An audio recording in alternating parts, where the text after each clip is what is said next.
Capacitor को आगे पढ़ने से पहले हम एक काम और कर लेते हैं। हम किसी डाइलेक्ट्रिक मीडियम के अंदर इलेक्ट्रिक फील्ड, और जब वो dielectric medium external electric field में रखा है तो इंड्यूस चार्जेस के बारे में बात कर लें। हालांकि कंडक्टर के लिए हमने वो बात करी हुई है, मैं दिखा देता हूं, दोबारा बताता हूं आपको। मान लो आपके पास एक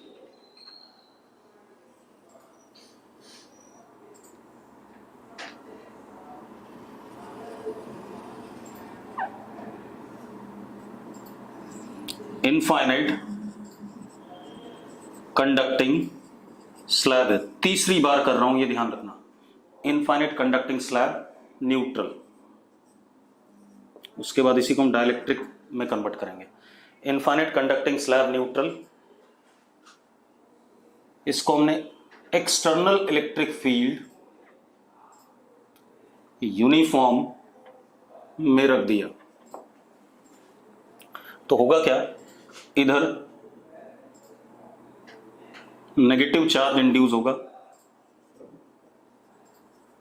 उतना ही इधर क्या होगा, पॉजिटिव चार्ज इंड्यूस होगा।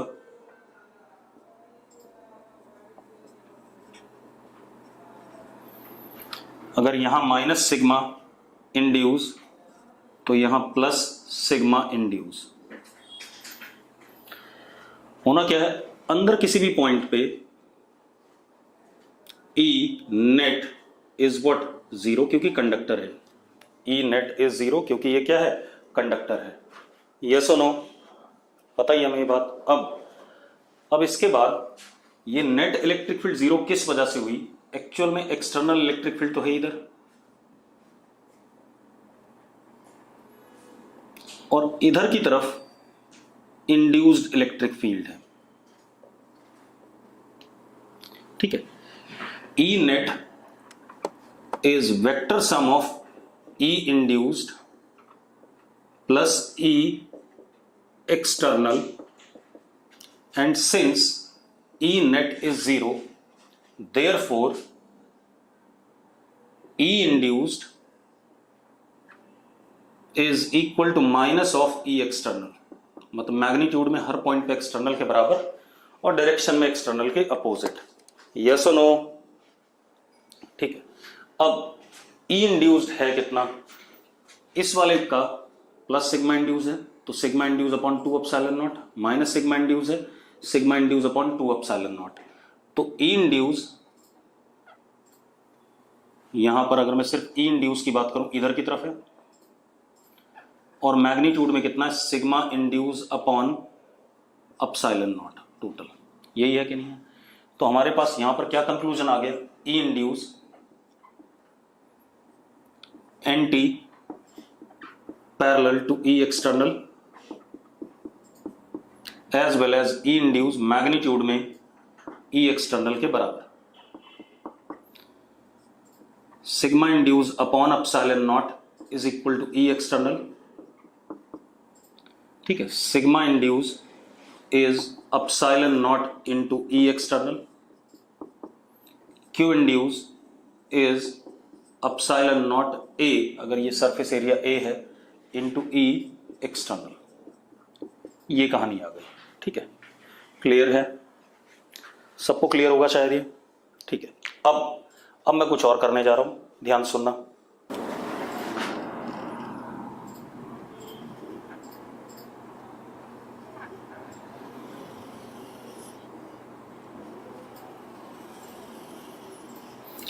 और इस कंडक्टिंग स्लैब के बाहर जो इलेक्ट्रिक फील्ड होगी वो E एक्सटर्नल के बराबर होगी। क्यों? क्योंकि इंड्यूस्ड चार्जेस बाहर कंडक्टर के इलेक्ट्रिक फील्ड में कंट्रीब्यूट नहीं कर रहे थे। ये बात भी क्लियर है कि नहीं है? मैंने क्या कहा, कंडक्टिंग स्लैब के बाहर दोनों साइड पे इलेक्ट्रिक फील्ड सिर्फ E एक्सटर्नल होगी, क्योंकि इंड्यूस्ड चार्जेस की वजह से इलेक्ट्रिक फील्ड कंडक्टिंग स्लैब के बाहर क्या होगी, जीरो होगी। ठीक है, चलो अब हम कुछ और करने जा रहे हैं।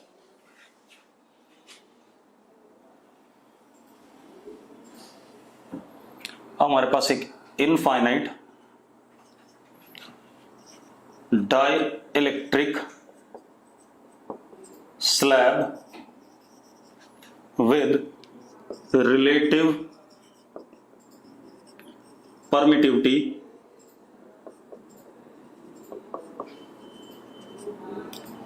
अपसाइलन आर, इसी को हम क्या कहते हैं, डाई इलेक्ट्रिक कांस्टेंट भी कहते हैं, मीडियम का dielectric constant epsilon R, कुछ भी कह दो, ठीक, इतनी बात ये है। इसको हमने यूनिफॉर्म एक्सटर्नल इलेक्ट्रिक फील्ड में रखा। अब सारा ड्रामा पढ़ना है, ठीक है। अब क्या कहानी चल रही है, अब मेरी बात सुनो बेटा, इसको करने से पहले एक चीज देख लेते हैं।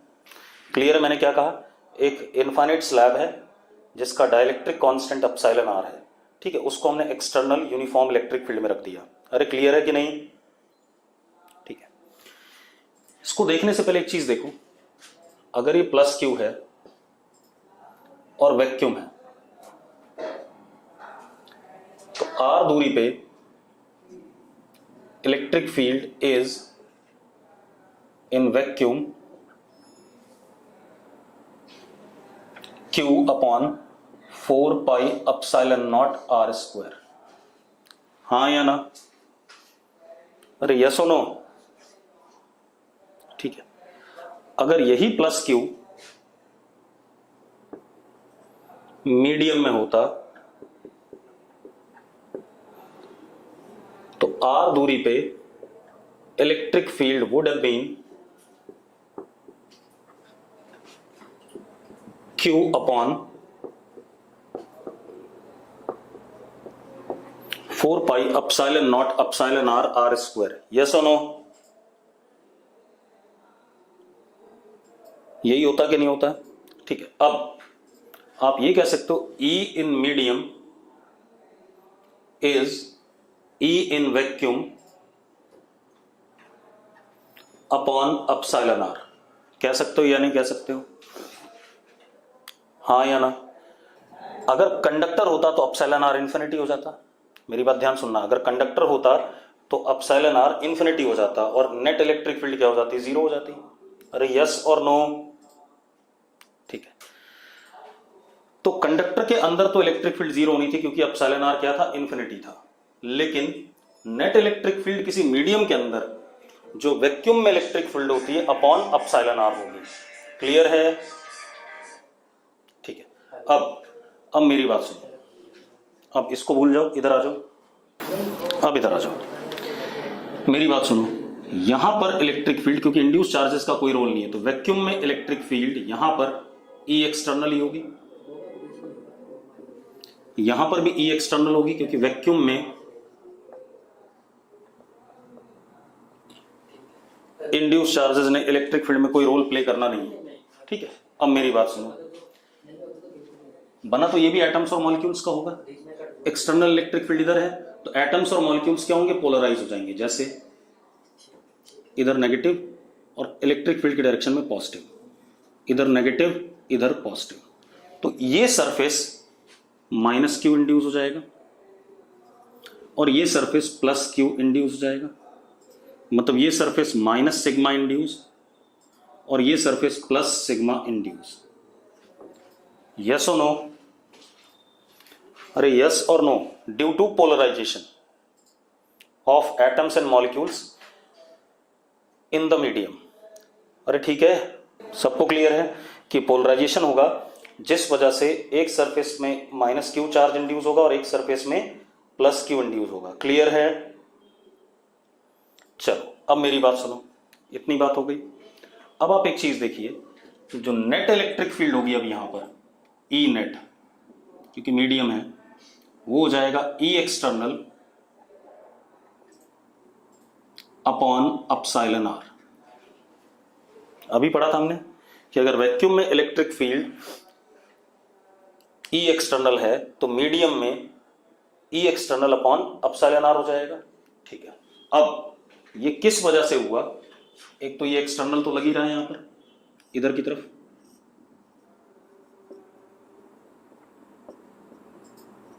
और इस वाले सिग्मा इंड्यूस की वजह से इधर की तरफ इंड्यूस इलेक्ट्रिक फील्ड, और इस वाले सिग्मा इंड्यूस की वजह से भी इधर की तरफ, तो इंड्यूस इलेक्ट्रिक फील्ड इधर हो गया,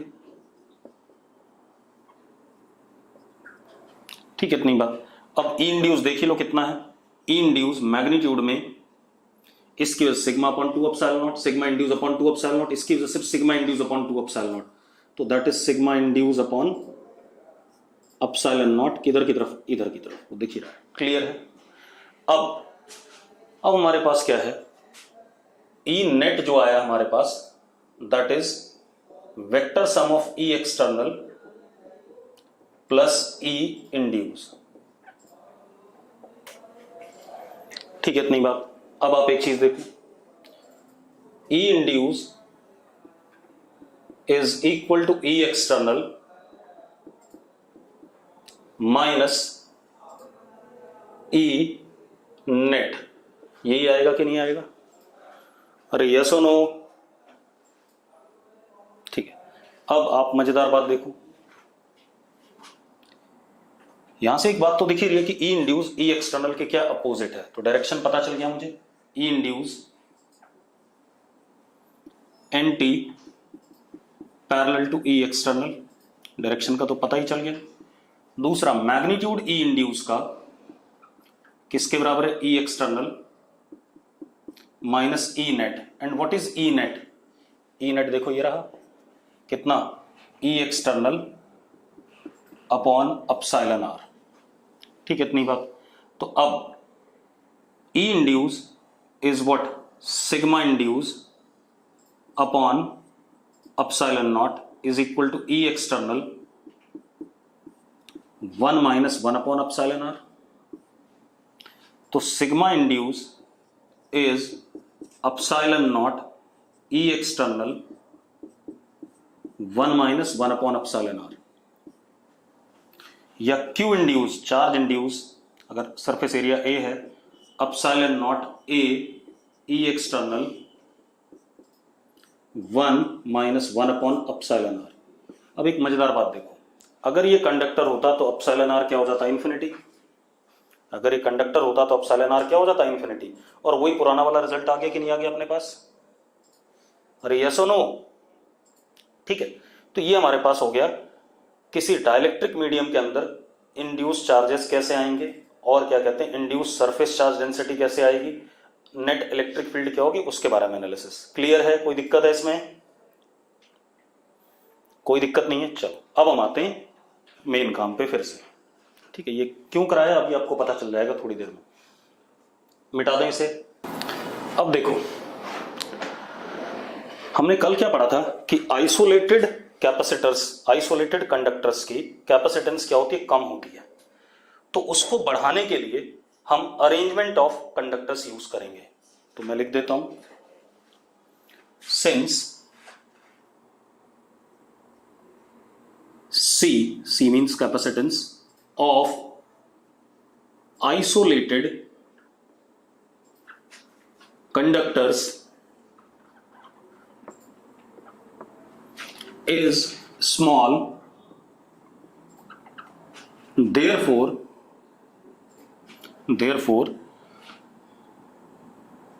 to increase capacitance we use arrangement of conductors। जैसे एक ये आइसोलेटेड कैपेसिटर है, इस पे चार्ज प्लस क्यू है, इसके सरफेस का वोल्टेज V है, तो C is equal to Q upon V। ये कहानी है, ये हमने कल पढ़ा था। यस और नो? कल हमने यही पढ़ा था। अब मैं क्या कर रहा हूं, देखो एक मिनट, कैसे कैपेसिटेंस बढ़ेगी वो देख लेते हैं। मेरे पास एक ये कंडक्टर है, एक ये कंडक्टर है, आमने सामने रख दिए। ठीक है, इतनी बात। आमने सामने रख दिए, इसको चार्ज प्लस क्यू दिया, इस वाले को, और इसको अर्थ कर दिया, इसको अर्थ कर दिया। यस और नो? तो हमने पढ़ा था पिछले चैप्टर में कि अगर दो कंडक्टर आमने सामने हैं और एक पे चार्ज और एक अर्थ है, तो सारा चार्ज इसके अंदर वाली साइड पे आ जाता है प्लस क्यू, और इसके ऊपर नेगेटिव चार्ज उतना ही अर्थ सप्लाई कर देता है, दैट इज माइनस क्यू। पढ़ा था कि नहीं पढ़ा था हमने? अब मजेदार बात देखो, इसका पोटेंशियल, अगर मैं इसको प्लेट बी कहूं और इसको प्लेट ए कहूं, इसका पोटेंशियल क्या है? 0 है। ठीक है, अगर ये आइसोलेटेड होता, ये ए है, तो इसका पोटेंशियल VA है। कितना है? V है। अब एक बात बताओ,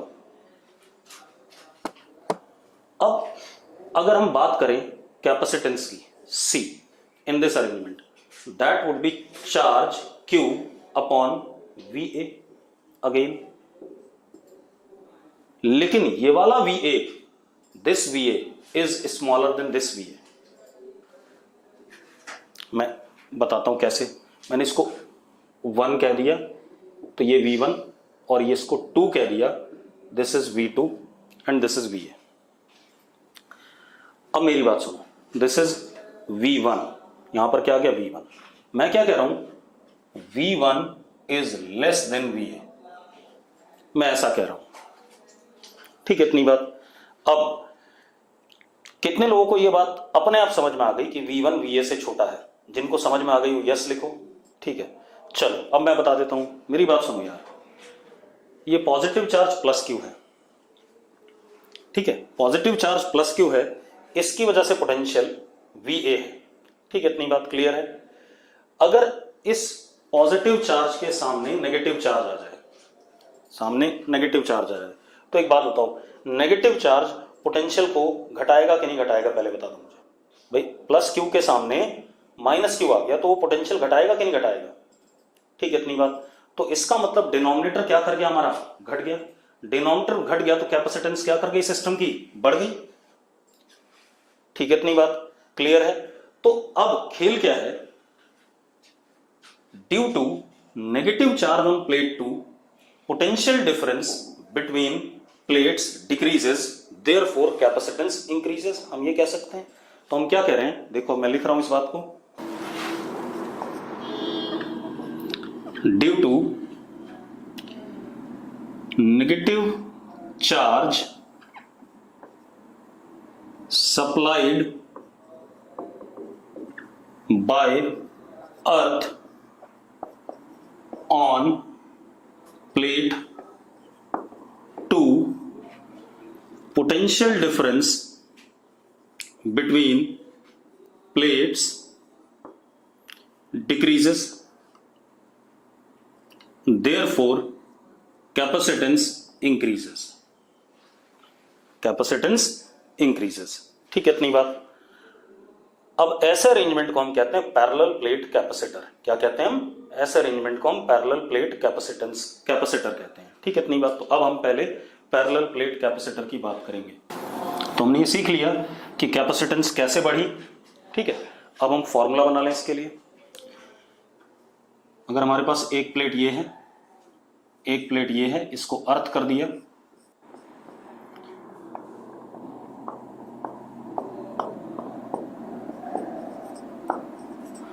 तो C is equal to magnitude of charge upon potential difference का magnitude. This is what formula. Although जो अर्थ वाली प्लेट है उसका पोटेंशियल अपने आप ही क्या है? 0 है। ठीक है, इतनी बात। तो ये हमारे पास कैपेसिटेंस का क्या आ गया? फॉर्मूला आ गया। क्लियर है कि सबको? ठीक है, अब this is parallel plate arrangement. अब यहां पे भी अगर आपको लग रहा हो कि कैपेसिटेंस अमाउंट ऑफ चार्ज पे या पोटेंशियल डिफरेंस पे डिपेंड करेगी, तो गलत फहमी आपकी। कैपेसिटेंस, अरे डेल्टा का मतलब डिफरेंस भाई, 1 वाली प्लेट माइनस सेकंड वाली प्लेट। ठीक है, ना ले, सेकंड वाली प्लेट का वैसे ही 0 है। हर्षित, हाँ या ना? ठीक है, अब क्या कहानी है, इसको पैरेलल प्लेट अरेंजमेंट कहते हैं। ठीक है, इतनी बात।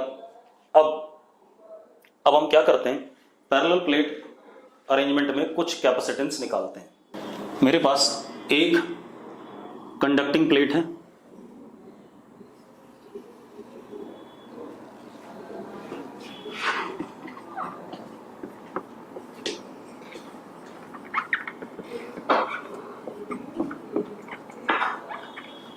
दो पैरेलल कंडक्टिंग प्लेट्स हैं, हालांकि इसकी कुछ थिकनेस होनी चाहिए थी, मैं वो सब नहीं बना रहा हूं, और ये दूसरी कंडक्टिंग प्लेट है।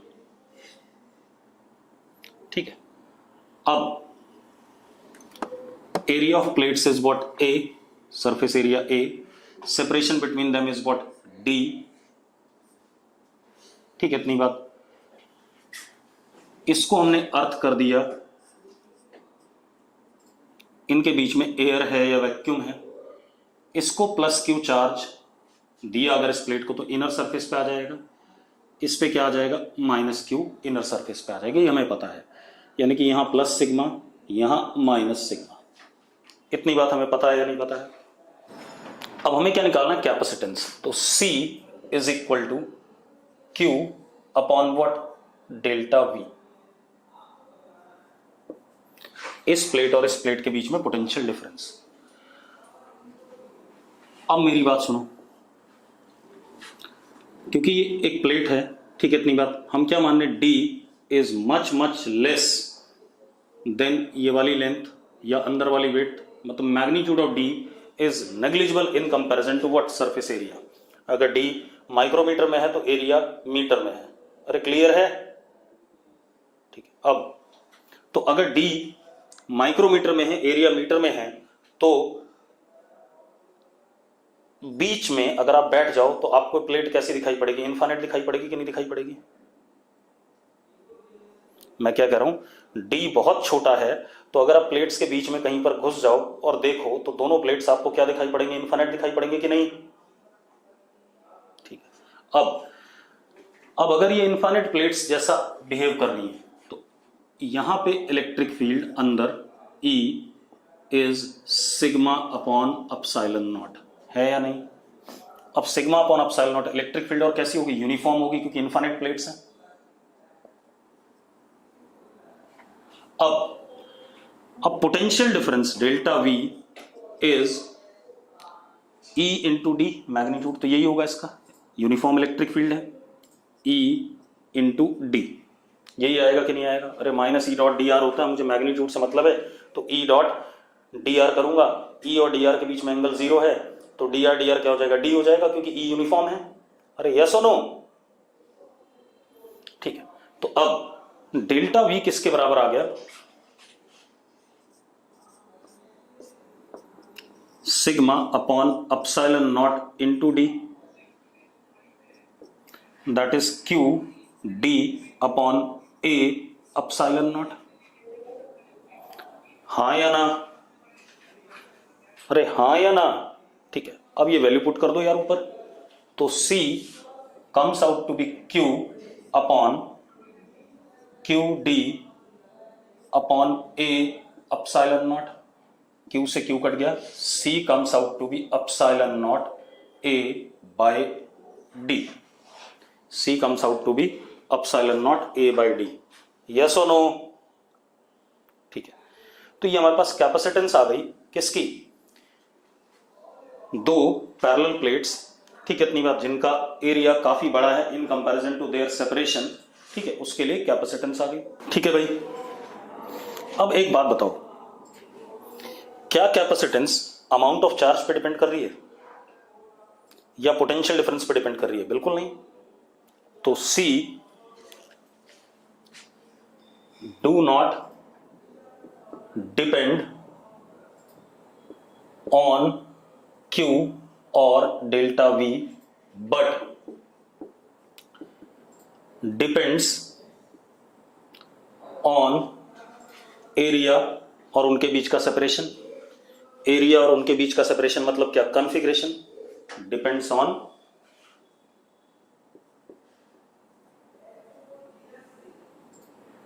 And medium between plates. हाँ या ना? मेरी बात सही है? ठीक है। तो C हमेशा, कैपेसिटेंस जो भी होती है वो हमेशा किस पर डिपेंड करती है, अरेंजमेंट के कॉन्फ़िगरेशन पर, ठीक है, इतनी बात, और उनके बीच में जो मीडियम होगा। अब आगे बात करते हैं। यहीं पर एक चीज और देखो, if A is large and D very small, तो C increases। हाँ या ना? अगर आप एरिया बड़ा कर दो और D बहुत छोटा कर दो तो C क्या करेगा, बढ़ेगा। ठीक है, जरा चेक करते हैं। एक चीज और पता चल रही है बेटा आपको, अगर एरिया बहुत बड़ा है और डी बहुत छोटा है,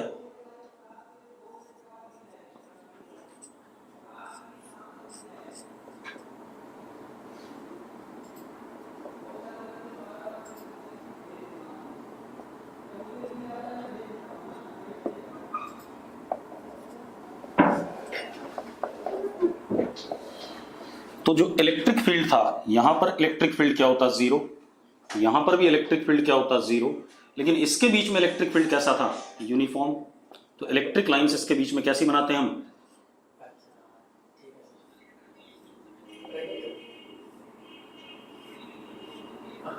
इक्वी स्पेस्ड एंड पैरेलल। और यस और no? Equispaced and parallel, क्योंकि ई दोनों के बीच में नियरली क्या आएगा? यूनिफॉर्म आएगा।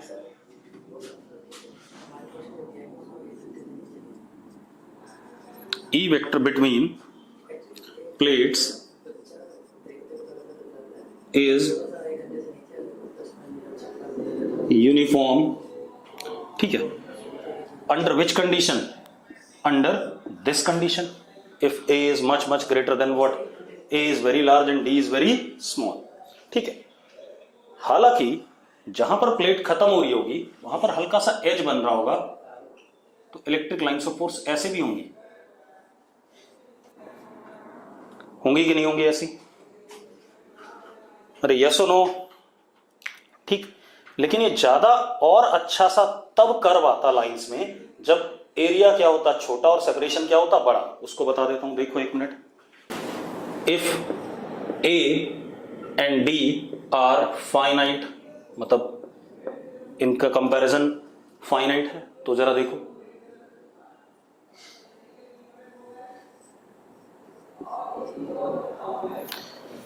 प्लेट के यहां पर कोने पे एज बन रही है कि नहीं बन रही है?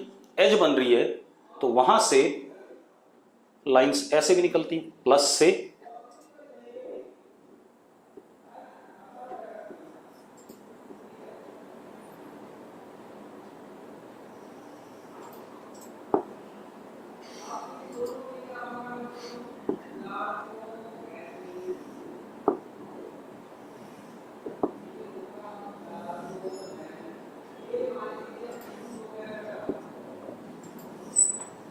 ऐसे।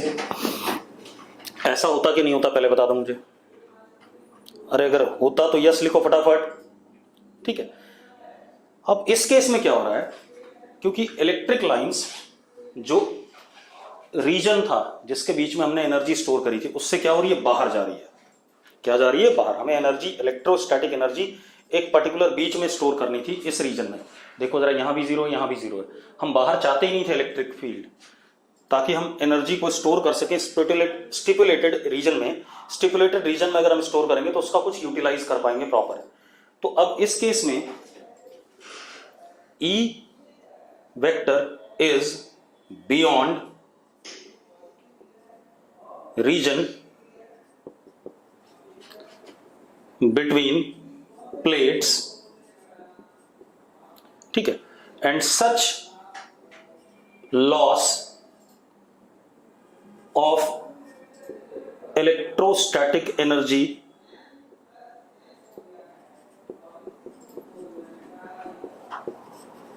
is called fringing effect.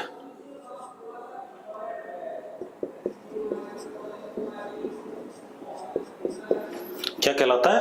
Fringing effect कहलाता है, ठीक है। इतनी बात। अब हम इस लॉस को रिड्यूस करना चाहते हैं, स्टिपुलेटेड रीजन जो रिक्वायर्ड रीजन होता है, ठीक है। अब बेटा बीच में पैरेलल नहीं रहेगी अगर थोड़ा भी चेंजेस आ गए ऊपर नीचे, ठीक है। इतनी बात, क्योंकि लेटरल प्रेशर एक्सर्ट करते हैं। अब मैं क्या कह रहा हूं, अगर हमें इस फ्रिंजिंग इफेक्ट को घटाना है या हटाना है, ठीक, कम करना है, तो हम क्या करें? हम दोनों प्लेट्स को पास में लाना शुरू करें।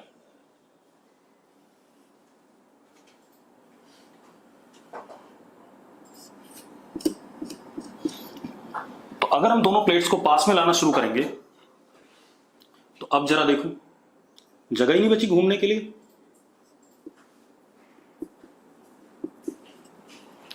क्या जगह बच रही है? और अपने आप ही डी क्या हो गया? ए से काफी छोटा हो रहा है। अरे यस और नो? तो क्या खेल हो रहा है? मैं क्या कह रहा हूं, टू रिड्यूस अब देखो नियरली पैरेलल हो जाएंगे या अंदर तो पैरेलल ही हो जाएंगे लगभग। To reduce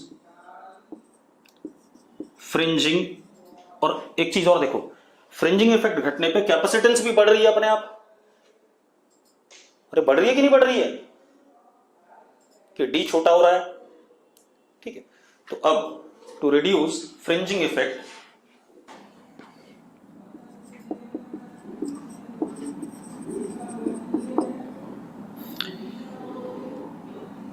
D is reduced greatly. D is reduced greatly. To reduce fringing effect, D is reduced greatly. Yes or no? अब हम थोड़ा सा और बात कर लें। अब हमारे पास क्या है, again parallel plate conductors with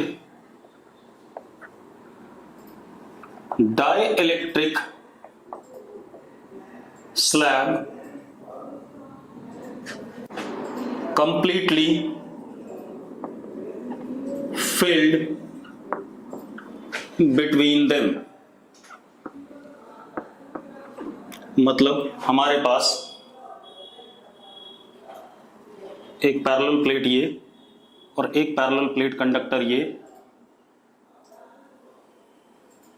again अब हम हमेशा ये चाहेंगे कि फ्रिंजिंग इफेक्ट इग्नोर रहे, तो हम हमेशा ये मान के चलेंगे डी क्या कहते हैं, काफी बड़ा है किससे, डी काफी बड़ा है किस, सॉरी ए काफी बड़ा है डी से। तो this is what D area A much greater than D in magnitude. This is Earth, और इनके बीच में मीडियम भर दिया हमने कितना, एप्सिलॉन आर पूरा कंप्लीटली, ठीक है। यहां प्लस क्यू, यहां minus Q, plus sigma minus sigma, बाहर इलेक्ट्रिक फील्ड कितनी, जीरो, यहां भी जीरो, और यहां पर इलेक्ट्रिक फील्ड अब कितनी, क्योंकि मीडियम आ गया बेटा, तो मीडियम में इलेक्ट्रिक फील्ड जो वैक्यूम में इलेक्ट्रिक फील्ड होती है अपॉन एप्सिलॉन आर हो जाता है कि नहीं हो जाता है। तो यहां पर इलेक्ट्रिक फील्ड कितना होगा, E will be sigma upon epsilon not epsilon R, और कैसा, यूनिफॉर्म, क्योंकि D बहुत छोटा है A से। मानते हो या नहीं मानते हो, ठीक है। चलो अब कुछ नहीं करना, हमें कैपेसिटेंस निकालना है, तो C is equal to Q upon delta V। अब delta V is simply E into D, ठीक है। तो delta V is equal to sigma upon epsilon naught epsilon R into D। तो delta V is equal to Q upon A epsilon naught epsilon R D, यहां डाल देते हैं, तो C comes out to be Q upon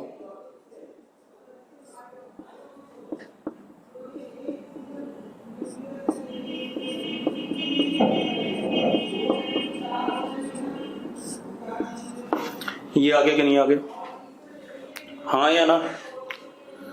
अब एक बात बताओ, हमने कैपेसिटेंस अगर बीच में एयर होता तो होता epsilon not A by D, अब बीच में मीडियम है सारा का सारा, तो कैपेसिटेंस हो गया epsilon not epsilon R A by D, मतलब बढ़ गई कि नहीं बढ़ गई कैपेसिटेंस, ठीक है, क्योंकि एप्सिलॉन R 1 से हमेशा क्या होता है, बड़ा होता है, तो कैपेसिटेंस फर्दर इंक्रीज कर दी हमने, ठीक। और आगे बात कर लेते हैं बेटा। अब एक और केस देखते हैं।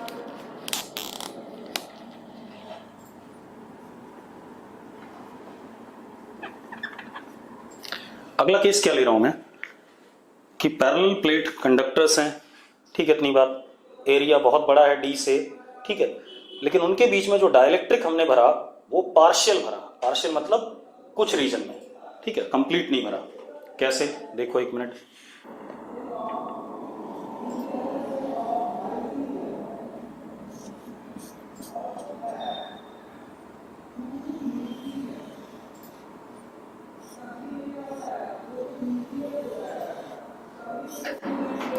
टी थिकनेस मीडियम है एप्सिलॉन आर, ठीक है, इतनी बात। ये टोटल क्या था D,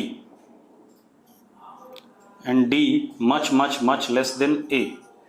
यहां माइनस क्यू, यहां माइनस सिग्मा। अब एक और चीज, यहां आया होगा माइनस क्यू इंड्यूस और यहां आया होगा प्लस क्यू इंड्यूस। यहां माइनस सिग्मा इंड्यूस और यहां प्लस सिग्मा इंड्यूस। आएगा कि नहीं आएगा पहले बता दो मुझे। अरे भाई अगेन एक स्लैब रखा हुआ किसमें, एक्सटर्नल इलेक्ट्रिक फील्ड में, ठीक है, डाइलेक्ट्रिक स्लैब हो गया।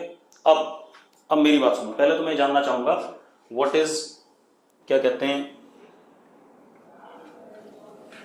What is sigma induce and what is Q induce, पहले ये जानना चाहूंगा। तो अब आप एक चीज देखो, मेरी बात सुनो, अगर मैं यहां इलेक्ट्रिक फील्ड निकालूं तो इसकी और इसकी इलेक्ट्रिक फील्ड कैंसिल और इसकी और इसकी भी कैंसिल, तो यहां जीरो, यहां भी जीरो। अब यहां आ जाए, यहां पर electric field E in air कितना होगा, चलो E इन एयर है, ठीक है, यहां भी E इन एयर है। और जरा अब निकाल लेते हैं मैग्नीट्यूड। ये इनफाइनाइट माना जा रहा है क्योंकि एरिया बड़ा है, तो इसकी वजह से सिग्मा अपॉन 2 एप्सिलॉन नॉट, इसकी वजह से भी सिग्मा अपॉन 2 एप्सिलॉन नॉट, इसकी वजह से और इसकी वजह से एक दूसरे को कैंसिल, तो E in air is sigma upon epsilon not. Clear है या नहीं है? ठीक। अब अगर मैं E इन मीडियम बात करूं तो एयर वाली electric field upon epsilon R हो जाता है, यस और नो? अरे अभी पढ़ा था हमने, हाँ या ना? तो E in air upon epsilon not, तो E इन मीडियम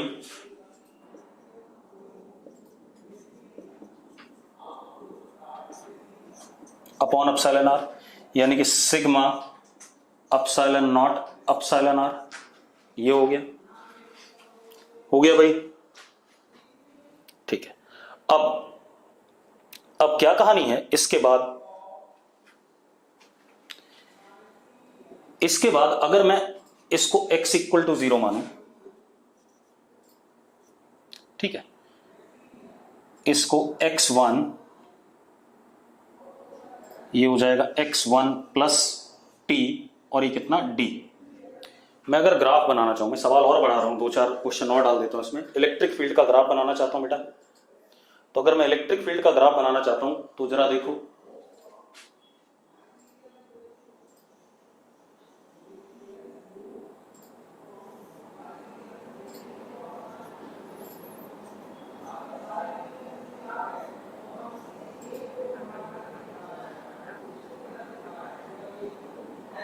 x1 तक electric field E in air constant, उसके बाद थोड़ा सा घट गया, कहां तक, x1 प्लस d तक,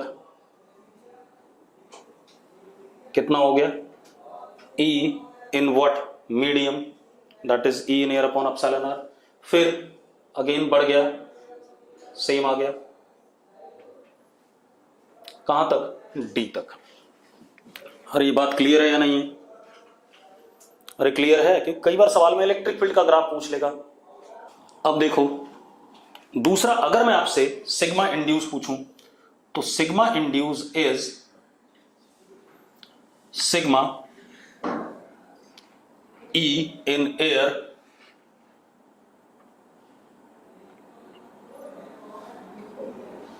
या Q इंड्यूस लिखने सीधे, Q induce is equal to Q E in air 1 minus 1 upon epsilon R. ये भी हमने डिराइव करा था लेक्चर स्टार्ट करने के बाद, पहला करा था कि नहीं करा था भी डिराइव, ठीक है। चलो, तो मुझे इंड्यूस चार्ज भी पता चल गया, ठीक है। और अगर मैं A से डिवाइड कर दूं तो मुझे सिग्मा इंड्यूस का मैग्नीट्यूड मिल गया।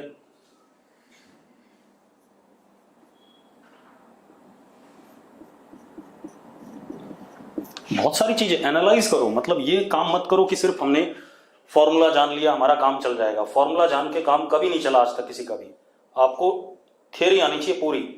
अब हमारा काम क्या है, हमारा काम है कैपेसिटेंस निकालना। तो अब charge on this plate upon potential difference between this plate and this plate, यही करना है। तो मैं पोटेंशियल डिफरेंस की बात करूं तो पोटेंशियल डिफरेंस इज व्हाट, अगर मैं यहां से यहां तक देखूं तो कितना आएगा, E in air into what x1, फिर यहां से यहां तक plus E in medium into what T, plus E in air, इसको x2 कह दूं, इसको x1 कहा मैंने, इतने हिस्से को मैंने x2 कह दिया, इनटू व्हाट x2, तो delta V is equal to E in air x1 plus x2 plus E in air upon epsilon R into T। अरे मानते हो कि नहीं मानते हो, पहले बता दो मुझे, हाँ या ना। चलो अब देखो, x1 प्लस x2 कितना हो गया, d माइनस टी। अरे x1 प्लस x2 कितना हो गया, d माइनस टी, यस और नो। ठीक, तो delta V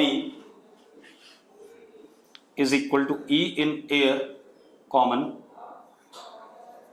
d minus T plus T upon epsilon R, ये आ गया।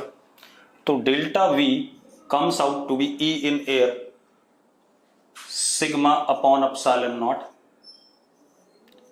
d minus T plus T upon epsilon R, ये आ गया अपने पास। आ गया कि नहीं आ गया भाई? ठीक है, अब हमें कैपेसिटेंस बताना है। ठीक है, तो कैपेसिटेंस, ठीक है, मैं इसको मिटा दूं इधर या ये ग्राफ मिटा देता हूं। अब देखो, C is equal to Q upon delta V, यानी कि Q upon sigma upon epsilon not d minus T plus T upon epsilon R। सिग्मा को क्या लिख सकते हो आप, Q अपॉन A, तो this becomes Q upon A epsilon not d minus T plus T upon epsilon R। तो हमारे पास कैपेसिटेंस कितना आ गया, कहां लिखूं,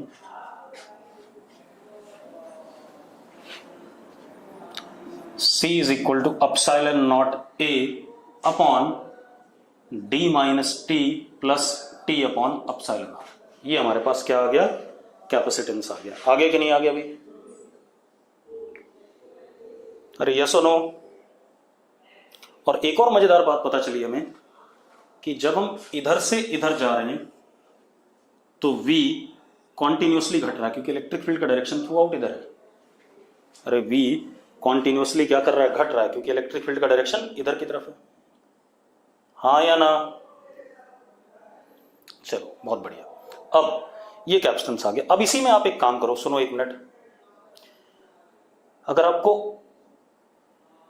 पूरा एयर करना है, मतलब एयर है सारा का सारा, अगर एयर है तो अपसाइलन R की वैल्यू क्या है, 1 है, T से T कट गया, epsilon not A by d आ गया।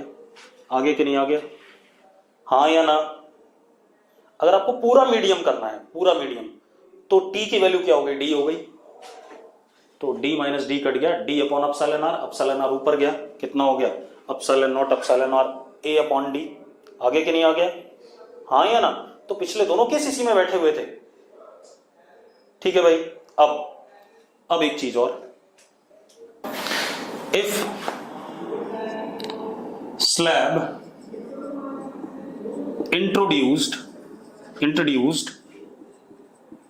इज कंडक्टर, अगर जो हमने स्लैब इंट्रोड्यूस करा है वो कंडक्टर है, तो अपसाइलन R क्या हो जाता है, इन्फिनिटी, हाँ या ना।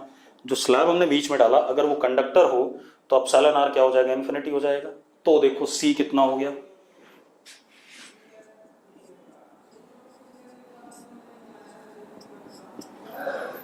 हाँ या ना।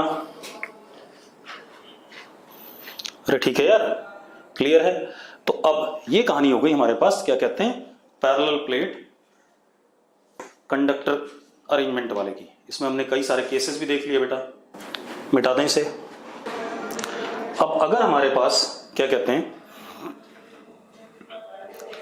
अगर हमारे पास दो पैरेलल कंडक्टर्स हैं, एक कंडक्टर ये है एंड सपोज एक कंडक्टर ये है, ठीक है।